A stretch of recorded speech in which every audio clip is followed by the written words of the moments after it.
कुंदन बहरूपिया और आलमगीर बादशाह। औरंगजेब आलमगीर के दरबार में एक बहरूपिया आया और उसने कहा, बावजूद इसके कि आप रंगू रामिश गाने बजाने को बुरा समझते हैं शहनशाह मुअज्जम, लेकिन मैं फनकार हूँ और एक फनकार की हैसियत से आपकी खिदमत में हाजिर हवा हूँ और मैं बहरूपिया हूँ। मेरा नाम कुंदन बहरूपिया है और मैं ऐसा बहरूप बदल सकता हूँ आपको जो अपने इल्म पर बड़ा नाज है को धोखा दे सकता हूँ और मैं कचा देकर बड़ी कामयाबी के साथ निकल जाता हूँ। औरंगजेब आलमगीर ने कहा, तुम्हारी बात वक्त जाया करने के मुतरादिफ है। मैं तो शिकार को भी बेकार काम समझता हूँ। ये जो तुम मेरे सामने दावा कर रहे हो इसको मैं कोई अहमियत नहीं देता। इसने कहा, हाथ कंगन को आरसी किया, आप इतने बड़े शहंशाह हैं और दानिश में अपना जवाब नहीं रखते। मैं भेस बदलूंगा, आप पहचान कर दिखाइए। तो इन्होंने कहा, मंजूर है। इसने कहा, हुजूर आप वक्त के शहंशाह हैं, अगर तो आपने मुझे पहचान लिया तो मैं आपके देनेदार हूँ, लेकिन अगर आप मुझे पहचान ना सके और मैंने ऐसा भेस बदला तो आपसे 500 रुपया लूंगा। शहंशाह ने कहा, शर्त मंजूर है। उसे पता चला कि अगले साल शहंशाह मरहटों पर हमला करेगा, चुनाचे वो वहाँ से पाप्यादा सफर करता हुआ इस मकाम पर पहुँच गया। 1 साल के बाद जब अपना लाव लश्कर लेकर औरंगजेब आलमगीर साउथ इंडिया पहुंचा और पड़ाव डाला तो थोड़ा सा वो खौफजदा था, और जब उसने मरहटों पर हमला किया तो वो इतनी मजबूती के साथ किलाबंद थे कि इसकी फौजें वो किला तोड़ ना सकीं। लोगों ने कहा, यहाँ एक दरवेश वली अल्लाह रहते हैं, उनकी खिदमत में हाजिर हूँ, फिर दुआ करें फिर टूट पड़े। शहंशाह परेशान था, बेचारा भागा भागा गया उनके पास, सलाम किया और कहा, हुजूर मैं आपकी खिदमत में जरा। इन्होंने कहा, हम फकीर आदमी हैं, हमें ऐसी चीजों से क्या लेना देना। शहंशाह ने कहा, नहीं, आलम इस्लाम पर बड़ा मुश्किल वक्त है, जैसे इंसान बहाने करता है, आप हमारी मदद करें, मैं कल इस किले पर हमला करना चाहता हूँ।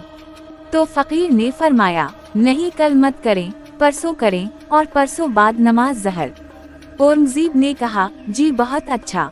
चुनाचे उसने बाद नमाज ज़हर जो हमला किया ऐसा जोर का किया और ऐसे जज्बे से किया और पीछे फकीर की दुआ थी और ऐसी दुआ के किला टूट गया और फतह हो गई। मफतू जो थे पांव पड़ गए। बादशाह मरहटों के पेशवा पर फतहमंद कामरान होने के बाद सीधा दरवेश की खिदमत में हाजिर हुआ, बावजूद इसके कि वो टोपी के और कुरान पाक लिख के गुजारा करता था, लेकिन सब्ज रंग का बड़ा सा अमामा पहनता था, बड़े जमर्द और जवाहिर लगे होते थे। इसने जाकर अमामा उतारा और खड़ा हो गया, दस्त बस्ता कि हुजूर ये सब आप ही की बदौलत हुआ है। इस फकीर ने कहा, नहीं, जो कुछ किया अल्लाह ही ने किया। इन्होंने कहा कि आपकी खिदमत में कुछ पेश करना चाहता हूँ। दरवेश ने कहा, नहीं, हम फकीर लोग हैं। औरंगजेब ने कहा, 2 परगने यानी 2 बड़े बड़े कस्बे, इतने बड़े जितने आपके उकारा और पत्तू की हैं, वो आपको देता हूँ और आइंदा 5-7 पुश्तों के लिए हर तरह की माफी है। इसने कहा, बाबा हमारे किस काम की हैं ये सारी चीजें, हम तो फकीर लोग हैं, तेरी बड़ी मेहरबानी। औरंगजेब ने बड़ा जोर लगाया लेकिन वो नहीं माना और बादशाह मायूस होके वापस आ गया। औरंगजेब अपने तख्त पर आकर बैठ गया। जब वो एक फरमान जारी कर रहा था, ऐन उस वक्त कुंदन बहरूपिया उसी तरह मन के पहने आया।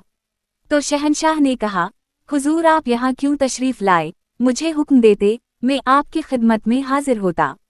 कुंदन ने कहा, नहीं शहंशाह मुअज्जम, अब ये हमारा फर्ज था, हम आपकी खिदमत में हाजिर होते तो जनाब आली में कुंदन बहरूपिया हूँ, मेरे 500 रुपए मुझे इनायत फरमाएं। इसने कहा, तुम वो हो?